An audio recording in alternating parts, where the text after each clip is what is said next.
ख्याल रखना, लोग कहते हैं कि जो आदमी पाप करेगा उसे नरक भेजा जाएगा और जो पुण्य करेगा उसे स्वर्ग भेजा जाएगा। यह गलत बात है। सच बात कुछ और है। जो पाप करता है वह नरक में जीता है, भेजा जाएगा ऐसा नहीं भविष्य में, वो नरक में जीता है अभी और यहीं। और जो पुण्य करता है वह स्वर्ग में जीता है अभी और यहीं। पाप और पुण्य प्रतिपल फल लाते हैं। कोई सरकारी काम थोड़ी कि फाइलों को सरकने में इतना समय लगे कि तुमने पाप किया था पिछले जन्म में और अब तुम्हें फल मिलेगा। ये तुमने कोई भारतीय सरकार की व्यवस्था समझी कि फाइलें सरकती हैं एक टेबल से दूसरी टेबल और सरकती रहती हैं और कभी कोई परिणाम नहीं होता। तत्क्षण है फल। धर्म नगद है, यहां उधार कुछ भी नहीं। ख्याल रखना, लोग कहते हैं जो प्रेम कम हो जाए वह प्रेम ही नहीं, कुछ और होगा। किसी और चीज ने प्रेम का बाना ओढ़ लिया होगा। प्रेम तो कम होना जानता ही नहीं, प्रेम तो सिर्फ बढ़ना ही जानता है। प्रेम तो बड़ा होना ही जानता है। प्रेम तो प्रार्थना होना ही जानता है। और एक दिन अंततः अंतोगत्वा प्रेम परमात्मा बन जाता है। इसलिए अगर प्रेम जगा है तो कम होने वाला नहीं। कोई अनुभव प्रेम को कम नहीं करेगा। जो प्रेम कम हो, मत फिक्र करो कि लोग बुरे हैं या अच्छे। फिक्र इतनी ही करो कि तुम कहां हो, तुम क्या हो, तुम कौन हो, लोगों से लेना देना भी क्या है। आज तुम हो कल नहीं रहोगे। दुनिया तो चलती रहेगी। कल तुम नहीं थे तब भी दुनिया चलती थी। कल तुम नहीं होगे तब भी दुनिया चलती रहेगी। फिर लोगों को बदलना होता है, लोगों को अच्छा बनाना होता है। ऐसा कोई दायित्व तुम्हारे ऊपर किसी ने सौंपा होता तो भी कोई बात थी कि तुम चिंता करो कौन अच्छा कौन बुरा। तुम्हें लेना देना क्या है। लेकिन हम यही करते रहते। कौन बुरा, उसके कितने कृत्य बुरे, कौन भला। और भला तो फिर मिलता नहीं, क्योंकि भला मिल नहीं सकता। उसके भी पीछे वही अहंकार कारण। जब भी तुम्हें कोई भला आदमी मिलेगा तो तुम्हारे अहंकार को चोट लगती कि मुझसे भी कोई भला है, मुझसे भी कोई बड़ा है, मुझसे भी कोई श्रेष्ठतर है। असंभव। तो फिर तुम्हें भले आदमी में बुराइयां खोजनी पड़ती ताकि तुम इसे खींच के अपने से नीचे स्तर पर ला सको। अपनी बुद्धिमत्ता को निखारो।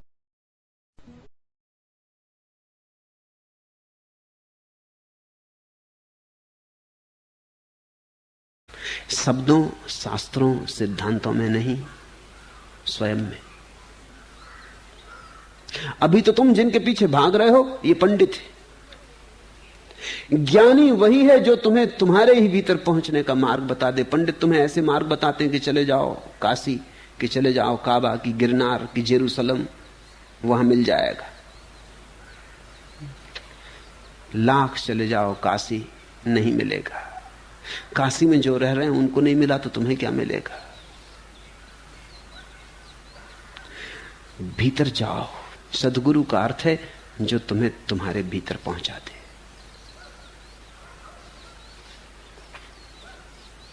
और तब तुम पाओगे कि जैसे जैसे तुम भीतर जाने लगे, तुम तो भीतर जाते हो, परमात्मा पास आता है। तुम जितने भीतर जाते हो उतना परमात्मा पास आता है। एक दिन तुम अपने केंद्र पर खड़े हो जाते हो, उसकी वर्षा हो जाती। शब्दों,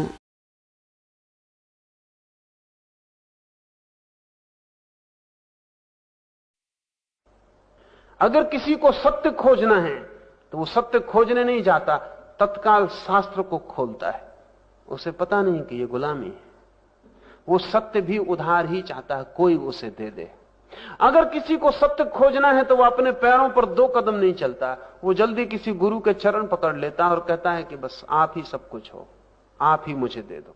मुझ पापी से क्या होगा, हालांकि सब पाप उससे हो रहे हैं, क्योंकि पापी होने के लिए काफी करने की जरूरत पड़ती है। वो कहता है मुझ पापी से क्या होगा, इतने पाप उससे हो सके हैं कि वो कहता है मैं पापी हूं, लेकिन वो कहता है मुझ पापी से क्या होगा। वो असल में ये कह रहा है कि किसी तरह मेरी स्वतंत्रता से मुझे बचाओ, save me from my freedom, तुम मेरे जेलर बन जाओ, तो कल अगर मैं नरक में भी पड़ूं तो मैं कह सकूं कि तुम थे मेरे गुरु।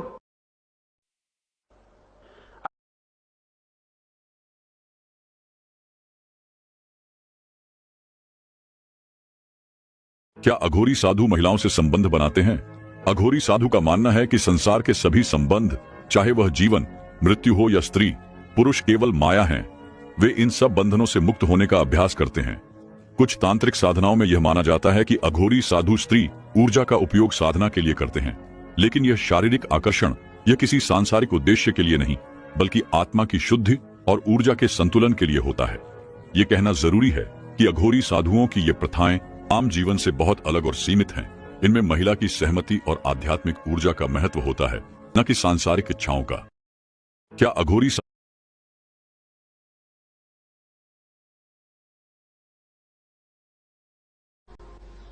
वक्त की सही मुसलसल कारगर होती गई, जिंदगी लहजा बलहजा मुख्तसर होती गई, सांस के पर्दों में बजता ही रहा साजे हयात, मौत के कदमों की आहट तेज तर होती गई। ये शरीर बना रहेगा, ये श्वास भी चलती रहेगी, तुम जीवन के भ्रम से भी भरे रहोगे और मौत रोज करीब आई चली जाती। सांस के पर्दों में बजता ही रहा साजे हयात, जिंदगी का संगीत बजता ही रहा सांसों में, और मौत के कदमों की आहट तेज तर होती ही गई। तुम्हारी श्वास भी तुम्हारी नहीं, तुम्हारी देह भी तुम्हारी नहीं। जैसे जैसे गहरे जाओगे वैसे वैसे पाओगे मेरा कुछ भी नहीं, मेरे अतिरिक्त मेरा कुछ भी नहीं। मन भी मेरा नहीं, वो भी बाहर की तरंगों से आता है। देह भी मेरी नहीं, वो भी बाहर से बनती है, बाहर ही खो जाएगी। आखिर में बच रहता है साक्षी भाव, बस वही मेरा है।